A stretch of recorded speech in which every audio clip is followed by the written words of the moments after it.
আচ্ছা, আপনি একটা জিনিস লক্ষ্য করে দেখেছেন?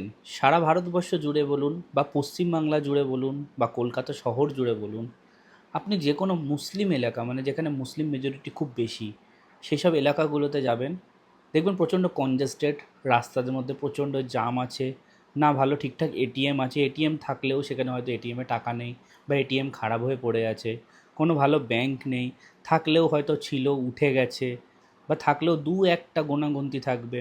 সারা ভারতবর্ষ জুড়ে আমি দেখেছি মুসলিম এলাকারগুলো এই অবস্থা। আমি কোনো সরকারের এগেনস্টে বলছি না যে তৃণমূল আছে বলে কলকাতায় এরম হচ্ছে বা বিজেপি আছে বলে ইউপি এর এলাকায় এরম হচ্ছে।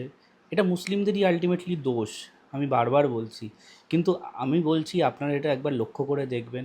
আজকে ধরুন না, কলকাতা শহরের মধ্যে আমি উদাহরণ নিচ্ছি, খিদিরপুর বলুন, মেটিয়াবুরুজ বলুন, কিংবা রাজাবাজার, পার্ক সার্কাস, আপনি যান, রাস্তার মধ্যে প্রচণ্ড জাম, ভালো ফোর হুইলার নিয়ে, বড় গাড়ি নিয়ে ঢোকা খুব ডিফিকাল্ট হয়ে যায়।